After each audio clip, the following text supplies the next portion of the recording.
Avenger சீரிஸ்ல ஒரு இந்தியன ஹீரோவா போடணும்னா, அது சூப்பர் ஸ்டார் ரஜினிகாந்தா தான் இருக்கும் அப்படின்னு அவெஞ்சர்ஸ் பட டைரக்டரான ஜோ ரூசோ சொல்லியிருக்கிறாருங்க. இன்னும் நிறைய தகவல்கள் அவர் சொல்லியிருக்காரு. ஸ்கிப் பண்ணாம முழுசா பாருங்க. சூப்பர் ஸ்டார் ரஜினிகாந்த் சர்வதேச அளவுல பாத்தீங்கன்னா ஏராளமான ரசிகர்களை வந்து கவர்ந்து வச்சிருக்கிறாரு. இந்தியாவில் மட்டும் அவருக்கு ரசிகர்கள் கிடையாது. உலகத்துல பல்வேறு நாடுகள்ல அவருக்கு ரசிகர்கள் வந்து இருக்கிறாங்க.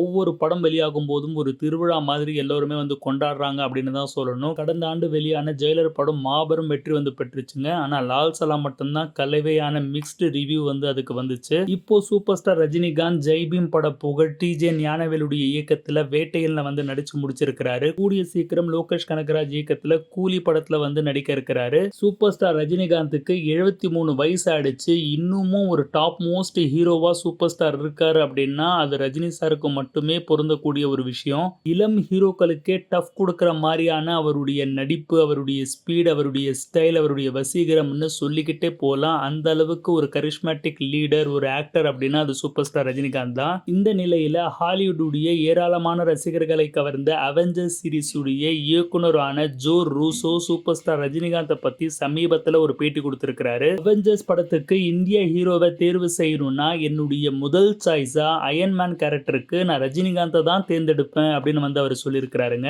அதே மாதிரி பாலிவுட்ல சல்மான் கானை ஹல்கா வந்து தேர்ந்தெடுப்பேன் அப்படின்னு சொல்லியிருக்காரு. மார்வல் சினிமாட்டிக் யூனிவர்ஸுடைய அடுத்தடுத்த படங்கள் வெளியாகி ரசிகர்களை வெகுவா வந்து கவர்ந்துட்டு வருது. கேப்டன் அமெரிக்கா மற்றும் தண்டர் போல்ட்ஸ் அடுத்தடுத்து ரிலீஸ் ஆகி வரும் சூழல்ல பாத்தீங்கன்னா அடுத்த வருஷம் அவெஞ்சர்ஸ் தி கேங் டைனஸ்டி படம் வந்து ரிலீஸ் ஆகும் அப்படின்னு வந்து சொல்றாங்க. ரஜினிகாந்த் உடைய புகழ் ஹாலிவுட் வரைக்கும் பரவி இருக்கு. அதுவும் அவெஞ்சர்ஸ் உடைய டைரக்டரான ஜோ ரூசோவே இப்படி சொல்லியிருக்காருன்னா அவருடைய பாப்புலாரிட்டியை கொஞ்சம் யோசிச்சு பாருங்க. சூப்பர் ஸ்டார் ஃபேன்ஸ் இது கேள்விப்படும் போது கண்டிப்பா வந்து ஒரு கூஸ்பம்ஸ் மூமெண்ட்ஸா தான் இருக்கும். சூப்பர் ஸ்டார் ரஜினிகாந்த் ஒரு வேலை அயன்மேனா நடிச்சா எப்படி இருக்கும், அதுல அவருடைய யூனிக்கான ஸ்டைல், அவருடைய பிரசன்ஸ் அதெல்லாம் வந்து கலந்த ஒரு ஆக்டிங் அவர் கொடுக்கும்போது கண்டிப்பா அயன்மேனுக்கு வேற ஒரு கலரை வந்து தலைவர் கொடுப்பாருன்றதுல சந்தேகமே கிடையாது. இந்திரன் 2.0 தலைவர் பாத்தீங்கன்னா ஒரு சூப்பரான விஷயங்கள் ஒரு இந்திரனாவே இருந்தாலும் வந்து அவர் பண்ணிருப்பாருங்க. சூப்பர் ஸ்டார் ரஜினிகாந்த் அவெஞ்சர் சீரிஸ்ல அயன்மேனா நடிக்க நம்ம சல்மான் கான் ஹல்கா நடிச்சாங்கன்னா அந்த படம் எப்படியாப்பட்ட படமா உருவாகும். இது ஒரு கற்பனை தான், இது நடக்குமா அப்படின்றது சந்தேகம் தான். அப்படின்னாலும் கேட்கறதுக்கு ரொம்ப நல்லா இருக்கு இல்லைங்களா? தலைவருடைய ஃபேன்ஸ் எல்லாருமே இதை நீங்க எப்படி பாக்குறீங்க அப்படின்றது கமெண்ட்ஸ்ல தெரிவிங்க.